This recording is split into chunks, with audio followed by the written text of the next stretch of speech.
Hello students, how are you? I hope you all are fine and fit at your home and you are doing your study well.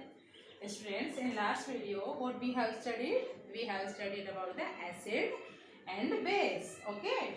In this chapter, the next topic which I have taken today, that is the neutralization method, or you can say the salt, because the name of chapter is acid, base and salt. What is given there? So we have studied about the acid and base. Now we are going to study about the salt. Salt क्या होता है and neutralization method क्या है? Salt neutralization is related to the salt also. Okay. Now how the salts are formed? Actually, salts are formed by the reaction of acid and base. When acid react with base, they neutralize the effect of each other and they make a product that is known as the salt. वो क्या बना देंगे? Salt along with the water. And here is the H2 is the formula of water. Okay. I have written the chemical formula instead of the water because now you are studying in 7th class, so it's easy to learn it. Okay. Now see, in this type of reaction, students, in a chemical reaction, what we can see the substance which are taking part in a reaction, जो reaction में participate करते हैं, part लेते हैं, उनको अपन क्या बोलते हैं? Reactants. क्या बोलते हैं? Reactants. Okay. And which we get after the completion of the reaction are known as the products. वो क्या कहलाएंगे? प्रोडक्ट्स कहलाएंगे. ठीक है? Okay. So this is about the chemical process. ये मैं केमिकल प्रोसेस बताने की कोशिश कर रही हूँ. Now listen, when we take an example of any acid and base, here I am going to take the hydrochloric acid. Okay, this is the hydrochloric acid, HCl. This is the formula of hydrochloric acid. During writing in the when we are going to write the formula of any chemical, you have to write same as written on the board. Don't do capital letter here because they are not written as a capital all the letters. So here is written HCl. H is capital here, Cl along with each other. C is capital, L is small, connected with this. So this is the symbol of chlorine and S is the symbol of hydrogen. By the combination of this we get the hydrochloric acid. It react with the base. I have taken a base, sodium hydroxide, NaOH. Okay, this is the formula of sodium hydroxide. ये sodium hydroxide का formula है. किसी भी metal का oxides और hydroxides जो होते हैं उनको अपन क्या बोलते हैं? बेस बोलते हैं. ठीक है. अब इस रिएक्शन में जब ये इसके साथ रिएक्शन करता है तो ये क्या करता है? यहाँ पे ये जो हमारे पास कंपाउंड होता है, कंपाउंड में एक नेगेटिव और एक पॉजिटिव आयंस आपस में जुड़ के कंपाउंड का फॉर्मेशन करते हैं. और पॉजिटिव हमेशा पहले लिखा जाता है, नेगेटिव बाद में लिखा जाता है. Same is here. ओके. तो ये क्या करेंगे? इसका पॉजिटिव इसके नेगेटिव से, इसका पॉजिटिव इसके नेगेटिव से रिएक्शन कर लेगा and we get the product that is NaCl along with the water H2O बन जाएगा. यहाँ पे H1 2 है, ऑक्सीजन इज देयर, तो H2O वाटर बन गया. ये हमारे पास बन गया sodium chloride. This is the formula of common salt which we eat. जो हम खाने में खाते हैं ये बनता है sodium chloride. There are many type of salts are there. ये एक कॉमन सोल्ट है जो अपन खाते हैं. इसके अलावा बहुत टाइप्स के सोल्ट्स होते हैं जो इसी न्यूट्रलाइजेशन प्रोसेस से बनते हैं. इसी प्रोसेस को क्या कहा गया है? न्यूट्रलाइजेशन. क्या कहा गया है? न्यूट्रलाइजेशन. क्यों बोलते हैं इसको neutralisation? Because during the reaction of acid with base they neutralize the effect of each other. Okay, they destroy the property of each other and make another new product with new property. तो इसलिए इसको क्या बोलते हैं? Neutralisation process बोलते हैं. So this is the reaction of neutralisation. Okay, this is about the neutralisation here. Now to understand it, we are going to take an activity which we will do in the laboratory. यहाँ पे हमारे पास laboratory नहीं है, अभी हम क्या करेंगे उसको ऐसे समझने की कोशिश करेंगे when we go in the school.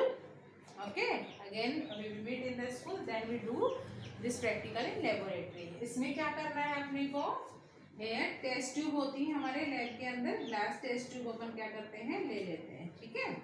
In a glass test tube we will take the acid. Acid और बेस का जो कलर होता है जो अपन ने लिया होता है वो कलरलेस है, उनका कोई कलर नहीं है, ठीक है, ये अपन ने ले लिया। Now will take an indicator. Laboratory में जो केमिकली सिंथेसाइज किए जाते हैं वो इंडिकेटर लेते हैं, हमने नेचुरल इंडिकेटर के बारे में पढ़ा था। अब मैं बात कर रही हूँ एक और इंडिकेटर फिनोफ्थेलिन, जिसको अपन लेबोरेटरी में देखेंगे। फिनोफ्थेलिन ये एक इंडिकेटर है जिसको हम इस रिएक्शन के लिए यूज में लेंगे, इस एक्टिविटी के लिए यूज में लेंगे। इसमें क्या करेंगे अपन, जब हम एसिड लेके किसी टेस्ट ट्यूब के अंदर और उसमें अपन क्या करेंगे 2-3 ड्रॉप अपन फिनोफ्थेलिन की डालेंगे। When we put the some drop of phenolphthalein, it become colorless, इसका कोई कलर चेंज नहीं होगा। इंडिकेटर्स क्या करते हैं, एसिड और बेस में अपना कलर चेंज कर देते हैं।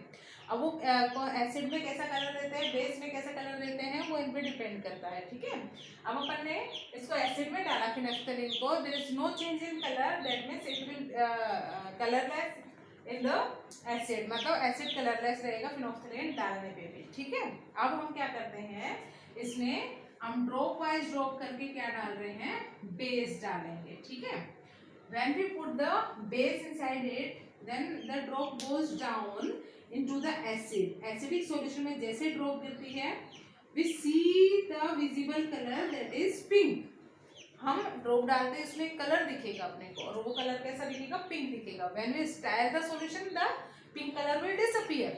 जब उसको अपन हिलाएंगे कलर डिसअपियर हो जाएगा, और ये हम ड्रॉप बाय ड्रॉप करते रहेंगे, कुछ टाइम तक ऐसा ही होता रहता है, वो कलर डिसअपियर हो जाएगा। तो अपने को क्या लगता है कलर कहाँ जा रहा है। एक टाइम ऐसा आएगा ड्रॉप बाय ड्रॉप डालते डालते कि एक ड्रॉप डालने पे भी पूरा सॉल्यूशन क्या हो जाएगा, पिंक कलर का हो जाएगा, और वो हिलाने पे भी डिसअपियर नहीं होगा, ठीक है। तो वो डिसअपियर क्यों नहीं हो रहा, now in this solution it contain more amount of base than the acid, so now it show the basic effect, and in the base phenolphthalein give the pink color। base के अंदर phenolphthalein कैसा colour देता है, pink colour देता है।